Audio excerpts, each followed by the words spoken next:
Hello dear students, welcome back on maths squad. तो हमने पढ़ रहा था डिटर्मिनेंट में एरिया ऑफ ट्रायंगल, इक्वेशन में स्ट्रेट लाइन की कैसे निकालते हैं डिटर्मिनेंट की हेल्प से। आज हम पढ़ने जा रहे हैं माइनस एंड कोफैक्टर्स। तो लेट्स पहला टॉपिक स्टार्ट करते हैं माइनस। माइनस हमें किसी भी मैट्रिक्स से निकालना है। सबसे पहले जब हम माइनस और कोफैक्टर की बात करेंगे हमेशा और हमेशा स्क्वायर मैट्रिक्स की ही बात करेंगे। तो माइनस, लेट में एग्जांपल ले लेता हूं। एक मेरी एक ए मैट्रिक्स दे रखी है 2 -7 4 एंड माइनस का 3। ठीक है, ये मैंने मैट्रिक्स ले ली है। अब मुझे इस मैट्रिक्स के माइनस निकालने हैं। वो किसी बुक में बोलेगा मैट्रिक्स के माइनस निकालो, किसी बुक में डिटर्मिनेंट दे देगा डिटर्मिनेंट के माइनस निकालो। मेथड सेम ही है। वैसे एक्चुअली जो माइनस होते हैं और कोफैक्टर्स होते हैं वो मैट्रिक्स के ही होते हैं, बट ऑथर्स बोल देते हैं डिटर्मिनेंट दे देंगे कि इस डिटर्मिनेंट के माइनस निकालो, कोफैक्टर निकालो। तो देखते हैं कैसे करते हैं। अब मुझे इस मैट्रिक्स का माइनर निकालना है। ये मेरा कौन सा एलिमेंट है? ये मेरा एलिमेंट कितना है? A11, ये A12, this is A21 and this is A22। ये मेरा एलिमेंट है। मुझे पहले फर्स्ट एलिमेंट का माइनर निकालना है। तो माइनर को जो मैं डिनोट करता हूं वो डिनोट करता हूं MIJ से। माइनर को M से डिनोट करता हूं। ये IJ क्या है? IJ क्या है ये बताएंगे। कौन से एलिमेंट का हम क्या निकाल रहे हैं? माइनर निकाल रहे हैं। लेट्स सपोज मैं फर्स्ट का माइनर निकालता हूं। M क्या बोलूंगा? 1 फर्स्ट एलिमेंट का माइनर। तो माइनर क्या होता है कि मैं जिस एलिमेंट का माइनर निकाल रहा हूं उस कॉलम को छुपा दो, उस रो को छुपा दो, उस कॉलम को छुपा दो, उस रो को छुपा दो। एक हमारे पास एक सब मैट्रिक्स बचेगी, उसका अगर मैं डिटर्मिनेंट लेता हूं तो वो क्या है? मेरा माइनर है। यहां पे सब मैट्रिक्स क्या बच रही है? इस कॉलम को हटा दिया जाए, इस रो को हटा दिया जाए, इस कॉलम को हटा दिया जाए, एक सब मैट्रिक्स बच रही है कितनी? -3। अब ये किस ऑर्डर की है? 1 into 1। देखो अगर ये 2 into 2 ऑर्डर की थी तो सब मैट्रिक्स हमारी किस ऑर्डर की बचेगी? 1 into 1। अगर ये 3 into 3 की होगी तो सब मैट्रिक्स हमारी 2 into 2 ऑर्डर की बचेगी। वो हम अगले एग्जांपल में देखेंगे। अब मैं अगर इसका डिटर्मिनेंट ले लूं तो वही क्या है मेरा? माइनर। तो -3। ये मोड नहीं है, डिटर्मिनेंट है। कितना आ गया? -3 आ गया। ऐसे ही M12 निकालते हैं। M12 इस एलिमेंट का, तो ये एलिमेंट जिस रो में है और जिस कॉलम में है उसको हटा दो तो एक सब मैट्रिक्स बच रही है कितनी? 4। तो उसका मैं अगर डिटर्मिनेंट लूंगा तो कितना आ रहा है? 4 आ रहा है। ठीक है, M21 निकालते हैं। अब मैं डायरेक्ट लिखूंगा डिटर्मिनेंट। अभी 2 into 2 ऑर्डर में ज्यादा इंपॉर्टेंट है, यहाँ पे तो डायरेक्ट एलिमेंट आ रहा है। अब इस एलिमेंट का मैं क्या निकाल रहा हूं? माइनर निकाल रहा हूं। तो इस कॉलम को छुपा दो, इस रो को छुपा दो, कितना बच गया? -7 बच गया। M22 निकालना है। इस एलिमेंट का हमको क्या निकालना है? माइनर निकालना है। तो इस कॉलम को छुपा दो, इस रो को छुपा दो, कितना बच गया? 2 बच गया। मतलब करना क्या है?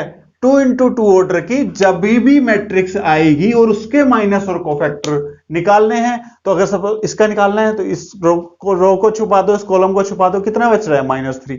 इसका निकालना है, इस कॉलम को छुपाओ, रो को छुपा दो, कितना बच रहा है? 4। इसका निकालना है तो कितना आएगा? -7। और इसका निकालना है तो इस कॉलम को हटा दो, इस रो को हटा दो, कितना आ रहा है? 2 आ रहा है। तो ये आगे हमारे माइनस आ गए इस मैट्रिक्स के।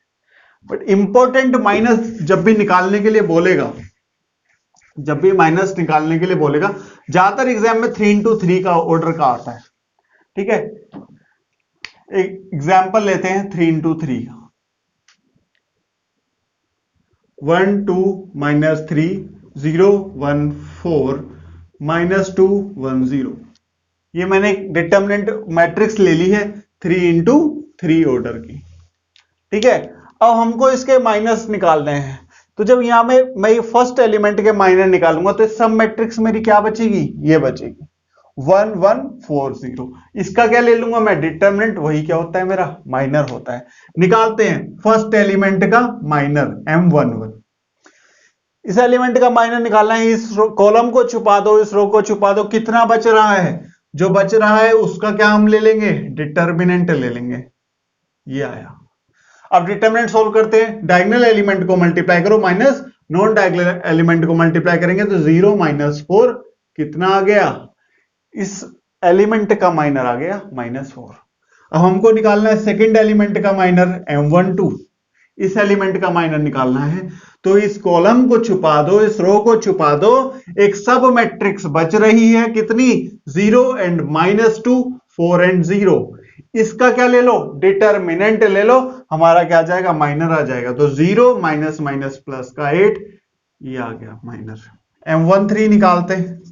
M13 निकालेंगे, इस कॉलम को हट छुपा दिया, इस रो को छुपा दिया, कितना आया 0 1 एंड -2 एंड 1, तो 0 + 2 इज 2। M21 निकालते हैं इसके लिए, तो इस रो को हटा देंगे, इस कॉलम को हटा देंगे, सब मैट्रिक्स बच रही है, उसका डिटर्मिनेंट ले लेंगे, 2 - 3 1 0, कितना आ गया 0 + 3 is 3। M22 निकालते हैं इसके लिए, तो कॉलम को छुपा दिया, रो को छुपा दिया, क्या डिटर्मिनेंट बच रही है 1 -2 एंड -3 एंड 0। ठीक है, सोल्व करते हैं। 0 -2 -3 6 आ जाएगा, तो माइनस का 6 आ गया। अब हम निकालते हैं M23, ये तो इस कॉलम को छुपा देंगे, इस रो को छुपा देंगे, सब मैट्रिक्स बचेगी, उसका डिटर्मिनेंट ले लेंगे 2 1, कितना आएगा 1 एंड माइनस माइनस प्लस हो जाएगा, +4 = 5 आ जाएगा। हम निकालते हैं M31 इस एलिमेंट का, तो ये इस कॉलम को छुपाएंगे, इस रो को छुपाएंगे, सब मैट्रिक्स बच गई, उसका डिटर्मिनेंट ले लेंगे और हमारा माइनर निकल जाएगा। ठीक है, तो 2 × 4 8, माइनस माइनस प्लस हो जाएगा 3 11 आ गया। M32 इसके लिए निकालेंगे, तो इस कॉलम को छुपा दिया, इस रो को छुपा दिया, 1 0 -3 4, इसका ले लेंगे डिटर्मिनेंट, 4 - 0 इज 4। ठीक है, एंड लास्ट इसका निकालेंगे, तो 0 इस रो को छुपा देंगे, इस कॉलम को छुपा देंगे, कितना बच रहा है 1 0 एंड 2 1, कितना आ गया 1 - 0 इज 1। इस तरह से हम 3 × 3 ऑर्डर का माइनस निकालते हैं। ठीक है, करना कुछ नहीं है, जिस एलिमेंट का माइनर निकालना है उसकी सब मैट्रिक्स, और किसी भी एलिमेंट के किसी भी मैट्रिक्स की सब मैट्रिक्स कैसे निकालते हैं। सपोज मुझे इस एलिमेंट के अकॉर्डिंग सब मैट्रिक्स निकालनी है, तो ये कॉलम को छुप गया, ये रो को हटा दो, ये एक सब मैट्रिक्स बची है, देखो 3 × 3 की थी, तो 2 × 2 ऑर्डर की हमारी सब मैट्रिक्स बची। ठीक है, ये था माइनस। कोफैक्टर, अगर तुम्हें माइनर निकालने आते हैं तो कोफैक्टर तो इजीली, बहुत ही ज्यादा इजीली निकाल पाओगे। ठीक है, तो नेक्स्ट स्टार्ट करते हैं कोफैक्टर।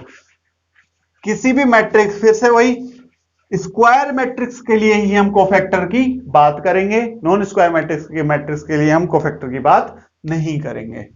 कोफैक्टर, कोफैक्टर को तुम कहीं पे CIJ से दिखाते हैं और कहीं पे कैपिटल AIJ से दिखाते हैं। स्मॉल AIJ से क्या दिखाते हैं, एलिमेंट को, और कैपिटल AIJ से क्या दिखाते हैं, कोफैक्टर्स को, और CIJ से भी हम कोफैक्टर्स को दिखाते हैं। तो किसी भी मैट्रिक्स का कोफैक्टर कैसे निकालेंगे, तो कोफैक्टर का फॉर्मूला होता है CIJ, उसी एलिमेंट का क्या करो, माइनर निकालो, MIJ, उसी एलिमेंट का माइनर निकालो और उसको मल्टीप्लाई कर दो -1 to the power I + J।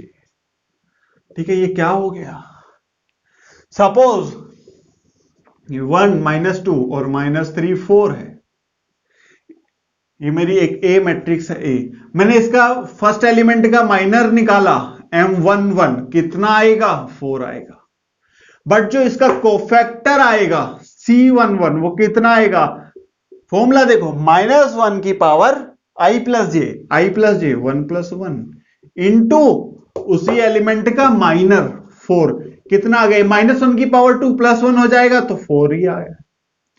ठीक है, इस तरह से निकालना है।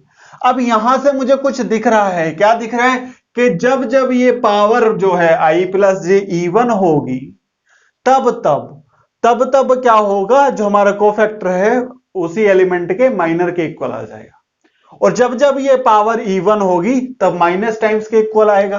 तो मैं लिख सकता हूं कि जो हमारा कोफैक्टर है CIJ वो होता है MIJ, कब, जब I + J क्या हो जाए, इवन हो जाए, और ये होता है माइनस टाइम्स ऑफ MIJ, कब, जब हमारा I + J क्या हो जाए, ओड हो जाए। ठीक है, तो अब एक बढ़िया अच्छे से एग्जाम्पल के साथ करते हैं स्टार्ट।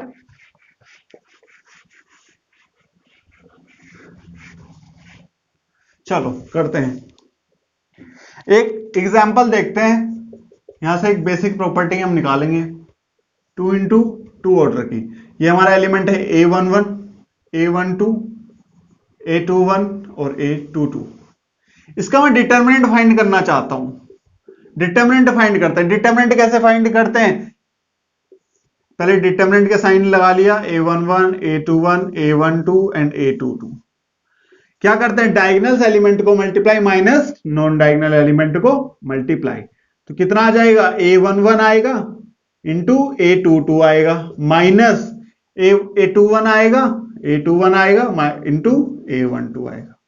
इस तरह से इसके जरा माइनस निकालते हैं। M11 कितना हो जाएगा? A22 हो जाएगा। M12 कितना हो जाएगा? M12 कितना हो जाएगा? A21 हो जाएगा। और M21 कितना हो जाएगा? M21 कितना हो जाएगा? A12 के इक्वल।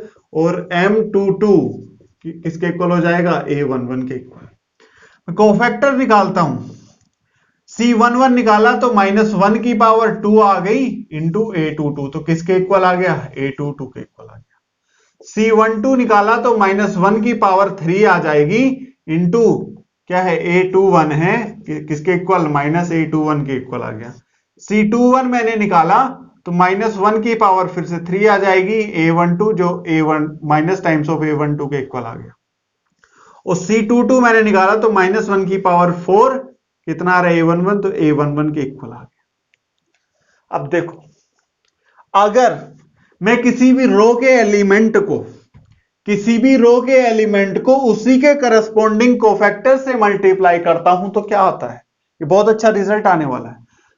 A11 को मैंने मल्टीप्लाई किया C11 से, प्लस A12 को मैंने मल्टीप्लाई किया। मैं किसी रो या किसी कॉलम के अलोंग बात कर रहा हूं, या तो तुम किसी भी रो के एलिमेंट को उसी के एलिमेंट के करस्पॉन्डिंग कोफैक्टर से मल्टीप्लाई करके देखो, फिर एक रिजल्ट आएगा। क्या आएगा अभी देखते हैं। A12 को मैंने मल्टीप्लाई किया C12 से, पुट करता हूं C11 की वैल्यू और C12 की वैल्यू, तो कितना आया? A11 इंटू C11 मेरा कितना आ रहा है? A22 आ रहा है, प्लस A12 और C12 कितना आ रहा है? माइनस का A21 आ रहा है, तो माइनस का A21। क्या ऐसा लग रहा है कि ये बिल्कुल सेम आ रहा है? बिल्कुल सेम आ रहा है। तो अगर किसी भी मैट्रिक्स की डिटर्मिनेंट निकालनी है, तो किसी भी रो के एलिमेंट को उसी के करस्पॉन्डिंग कोफैक्टर से मल्टीप्लाई कर दो, हमारी डिटर्मिनेंट की वैल्यू आ जाएगी। किसी भी कॉलम के एलिमेंट को उसके करस्पॉन्डिंग एलिमेंट के कोफैक्टर से मल्टीप्लाई कर दो, तो हमारी डिटर्मिनेंट की क्या आ जाएगी? वैल्यू आ जाएगी। तो ऐसे ही 3 इंटू 3 ऑर्डर में भी हो सकता है। अगर 3 इंटू 3 ऑर्डर की मेरी ये कोई भी डिटर्मिनेंट है और उसका मुझे डिटर्मिनेंट फाइंड करना है, लेट सपोज A11 है, A12 है, A21 है, A12 है और A13, A21, A22, A23 and A31, A32 और A33। ये मेरी एक मैट्रिक्स है, मुझे इसका डिटर्मिनेंट फाइंड करना है। तो मैं इसका डिटर्मिनेंट डायरेक्ट लिख सकता हूं। कैसे? किसी भी रो के एलिमेंट को उन्हीं के करस्पॉन्डिंग कोफैक्टर से क्या कर दो? मल्टीप्लाई कर दो, तो क्या आ जाता है? उस मैट्रिक्स के डिटर्मिनेंट की वैल्यू के इक्वल आ जाता है, प्लस A13 इंटू C13। ये रिजल्ट है, ये बहुत अच्छा रिजल्ट है कि अगर हमारे पास कोफैक्टर है और हमारे पास एलिमेंट है तो मैं मल्टीप्लाई कर दूंगा। देखो, मैंने A11 को C11 से मल्टीप्लाई किया, A12 को C12 से, A13 को C13 से, डिटर्मिनेंट की वैल्यू आ गई। जरूरी नहीं है, ये तो फर्स्ट रो के अलोंग सॉल्व किया था, तुम किसी भी रो और किसी भी कॉलम के अलोंग सॉल्व करो। लेट सपोज मैं किसके अलोंग सॉल्व कर रहा हूं? सेकंड कॉलम के अलोंग में सॉल्व करने जा रहा हूं। तो डिटर्मिनेंट जो है, डिटर्मिनेंट की जो वैल्यू आएगी A1 कितनी? ये है कॉलम, ठीक है। तो A12 इंटू कितना लिखेंगे? यहां पे C12 लिखेंगे, ठीक है, प्लस A22 और प्लस 32। यहां पे कितना आएगा कोफैक्टर, कौन कौन से आएंगे, C22 इंटू C32। एक चीज याद रखना, ये 1 2 है तो ये भी 1 2, ये 2 2 है तो ये भी 2 2, और ये 3 2 है तो ये भी 3 2 है। कोफैक्टर उसी एलिमेंट का होना चाहिए, तभी जब मल्टीप्लाई करके आपको ऐड कर लेंगे तो हमारी क्या आ जाएगी, डिटर्मिनेंट की वैल्यू आ जाएगी। ये बहुत अच्छा रिजल्ट है, क्वेश्चन आ जाता है, कभी कभी डायरेक्ट पूछ लेता है एक एक नंबर में, ठीक है। एमसीक्यू में क्वेश्चन आ सकता है, एनसीईआरटी में भी क्वेश्चन रखा है। चलो कोफैक्टर निकालते हैं 3 इंटू 3 ऑर्डर के,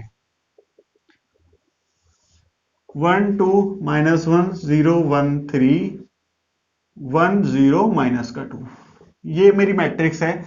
और डिटर्मिनेंट भी कभी कभी बना के दे देगा, बोलेगा कि इसके कोफैक्टर निकालो, ठीक है। तो निकालते हैं C11। अब मैं इतना लंबा मेथड, चलो करना चाहते हो तो कर सकते हो, -1 की पावर 1 + 1 इंटू इस तरह से करके। बट एक और चीज याद रखना, हमको क्या करना है, मैं 3 इंटू 3 के लिए बता रहा हूं, 3 इंटू 3 के लिए बता रहा हूं। पहले तुम इसका सिर्फ माइनर निकालो, माइनर निकाल लेते हैं। 1 1 इसका फर्स्ट का निकालेंगे तो कितना आ जाएगा, -2 आएगा। वो 1 0 3 और -2 बच रहा है ना, तो कितना आएगा, -2 -0, कितना आ रहा है, -2 आ रहा है।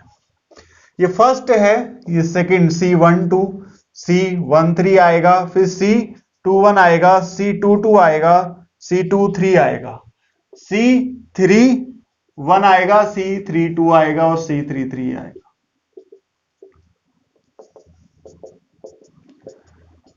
देखो स्टार्टिंग में, बट मैंने ऑर्डर में लिखे हैं, ये चीज याद रखना, नहीं तो तुम चेक करके देख लेना। स्टार्टिंग में प्लस से स्टार्ट करो, प्लस से स्टार्ट करो, एंड फिर minus plus minus plus minus plus minus plus, और करना कुछ नहीं है, माइनस निकालते जाओ, -1 की पावर i + j की टेंशन खत्म। एक्चुअली ये प्रूफ कर सकते हैं, देखो -1 की पावर 1 + 1 -1 की पावर 2 + 1, -1 की पावर 3 -1, -1 की पावर 4 +1, -1 की पावर 3 +1, -1 की पावर 4 प्लस ही आएगा, ठीक है। देखते हैं, तो अब क्या करना है, अब कोफैक्टर की टेंशन करना, माइनस निकालते जाओ, हमारे इनडायरेक्टली कोफैक्टर निकलते जा रहे हैं। तो 1 2 का निकालते हैं, इस कॉलम को छुपा देंगे, इस रो को छुपा देंगे, कितना बचेगा, 0 1 3 -2, 0 1 3 और -2, तो कितना आएगा, 0 आएगा, -3 विच इज इक्वल टू -3, और एक बाहर से मेरा माइनस लगा है, और एक बाहर से मेरा माइनस लगा है, तो क्या हो जाएगा, प्लस हो जाएगा, प्लस का 3 आ जाएगा। इस माइनस का ध्यान देना है, अगर ये ऐसे समझ नहीं आया तो तुम -1 की पावर i + j सब जगह करते जाओ, ठीक है। अब 1 3 निकालते हैं, कितना आएगा, 0 1 1 0, कितना आ गया, 0 -1 विच इज इक्वल टू -1। अब निकालते हैं 2 1 का, तो 2 0 -1 -2, 2 0 -1 और -2, ये माइनस बाहर है, याद रखना, माइनस का 4 हो जाएगा, -0 विच इज इक्वल टू प्लस का 4। अब किसका निकालना है, C22 का निकालना है, इस कॉलम को छुपा देंगे, इस रो को छुपा देंगे, कितना बचेगा, 1 1 एंड -1 -2, कितना आ जाएगा, -2 आएगा, minus +1 which is equal to -1। C23 निकालना है, इस कॉलम को छुपा देंगे, इस रो को छुपा देंगे, 1 0 2 0 1 1 2 0, ठीक है। तो माइनस है बाहर, 0 -2 विच इज इक्वल टू प्लस का 2। C31 को हमको निकालना है, तो इस कॉलम को छुपा दिया जाए, इस रो को छुपा दिया जाए, इस कॉलम को छुपा दिया जाए, इस रो को छुपा दिया जाए, कितना बचेगा, 2 1 माइनस का 1 और 3, ठीक है। तो इसको सोल्व कर लेते हैं, बार प्लस का है, कोई दिक्कत नहीं है, 6 -1 विच इज इक्वल टू 7। अब C32, एक कॉलम को छुपा देंगे, रो को छुपा देंगे, 1 0 -1 3, तो 1 3 जा 3 और -0, तो कितना आया, माइनस का 3 आ गया। अब 3 3 निकालते हैं, कॉलम को छुपा देंगे, रो को छुपा देंगे, 1 0 2 1 बचेगा, तो 1 -0 विच इज इक्वल टू, ये माइनस था बाहर से, ठीक है, तो कितना आ गया, 1 आ गया। इस तरह से हम 3 इंटू 3 ऑर्डर के कोफैक्टर्स निकाल सकते हैं। तो इसको आज यहीं पे रोकते हैं। हमने माइनस कंप्लीट कर लिया, कोफैक्टर कंप्लीट कर लिया। नेक्स्ट लेक्चर में हम पढ़ेंगे एडजॉइंट ऑफ मैट्रिक्स और inverse of matrix with the help of adjoint. Cofactor minor पढ़ लिया तो एडजॉइंट में ज्यादा प्रॉब्लम नहीं होने वाली है। तो कीजिए हमारे चैनल को सब्सक्राइब और बेल आइकन को प्रेस करना मत भूलना, क्योंकि हमारी वीडियो सबसे पहले आपको मिलेंगी जब भी हमारी वीडियो नहीं आएगी। ठीक है, तो आप हमें फेसबुक पेज पर भी फॉलो कर सकते हैं, जिसका लिंक मैंने डिस्क्रिप्शन में दे रखा है। Okay students, thank you.